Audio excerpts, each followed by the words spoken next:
বাহিনীর যারা থাকেন এই ধরনের ভোটগুলোকে সুনির্দিষ্ট করার জন্য, ভোটগুলোকে সুষ্ঠু করার জন্য, কিন্তু তারা কোনোভাবে সেটা নিতে পারেন না। কেউ যদি নিতেও চান তিনি কিন্তু সাসপেন্ড হন, তিনি হন। এখন যেটা আশা করা যাচ্ছে, আপনি যে প্রশ্নটা করেছেন, এখন যেটা আশা করা যাচ্ছে যেহেতু এক ধরনের ক্ষমতার পালাবদল হবে এবং যেই বৃহৎ অংশ তরুণ তারা চাইছেন যে একটি সত্যিকার অর্থে জনগণের আশা আকাঙ্ক্ষার প্রতিফলন যোগ্য একটি রাষ্ট্র হবে, সেই রাষ্ট্র যদি হয় সেক্ষেত্রে কিন্তু কোনো ধরনের এই দুর্নীতিবাজদের কিন্তু খুব বেশি সুযোগ পাবে না। এই দুর্নীতিবাজরা কিন্তু তাদের মতো করে এই দুর্নীতি করেই যাবেন। কেউ ড্রাইভার থেকে পিয়ন হয়ে যাবেন, যিনি ড্রাইভার তার মনিব কত টাকার মালিক হয়েছেন সেটি কিন্তু আসছে না। এখানে কিন্তু চুনুপুটিকে ধরা হয়েছে, রাঘব বলকে ধরা হয় না। আমরা আশা করব এখন যারা যারা এই বড় ধরনের দুর্নীতি করেছেন সেই মানুষগুলো বের হয়ে আসবেন, তারা ভয়ে থাকবেন। বাংলাদেশের সত্যিকার অর্থে জনগণের রাষ্ট্র পরিণত হবে।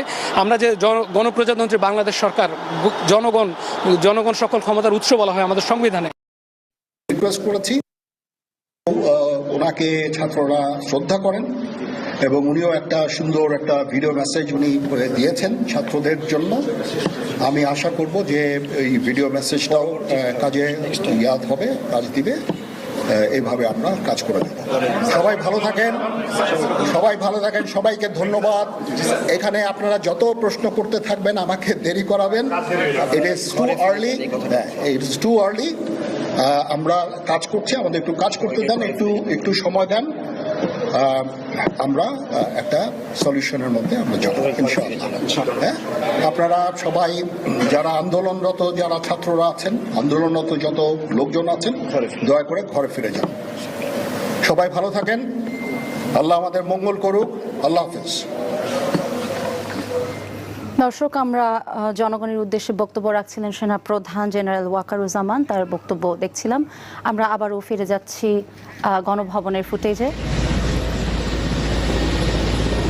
আমরা একটি ফুটেজ দেখতে পাচ্ছি যেখানে প্রধানমন্ত্রী শেখ হাসিনা হেলিকপ্টারে করে দেশ ছাড়ার যে দৃশ্যটি সেটা আমরা দেখতে পাচ্ছি।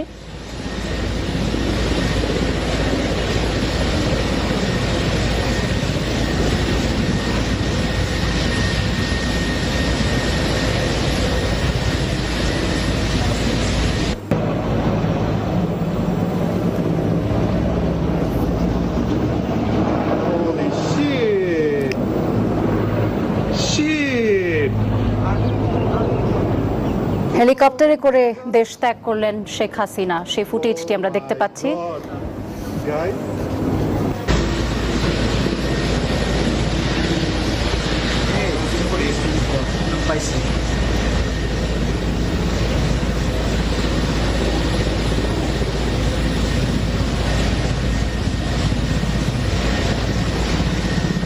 এটি গণভবনের একটি ফুটেজ যেখানে স্পষ্ট দেখা যাচ্ছে শেখ হাসিনা উনি দেশ ত্যাগ করার সময় যে মুহূর্ত হেলিকপ্টারে করে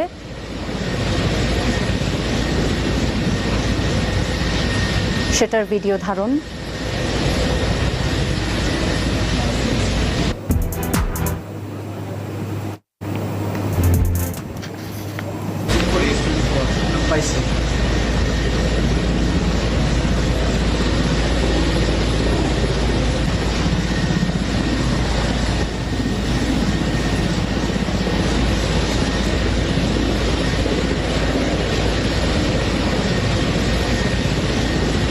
দর্শক, আবারও বলছি, আমরা ফুটেজ দেখছি গণভবন থেকে শেখ হাসিনা যখন দেশ ত্যাগ করলেন সেই ভিডিও ধারণ, সেই ফুটেজটি আমরা দেখছি। হেলিকপ্টারে করে তিনি দেশ ত্যাগ করেছেন। আমরা সেনাপ্রধান ওনার বক্তব্য শুনছিলাম। তিনি বললেন ছাত্র জনতাকে শান্ত হবার জন্য, একটু অপেক্ষা করবার জন্য,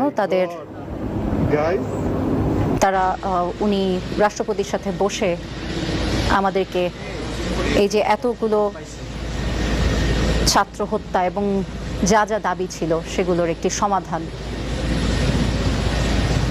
তিনি দিবেন। তিনি ধৈর্য ধরতে বলেছেন জনগণকে, ছাত্রদের শান্ত হতে বলেছেন এবং ওনার বক্তব্য থেকে যা শুনছিলাম আমরা, উনি আজকের মধ্যে একটি সিদ্ধান্ত দেওয়ার চেষ্টা করবেন। সম্ভবত আমরা আজকের মধ্যেই তার একটি সিদ্ধান্ত জানতে পারবো।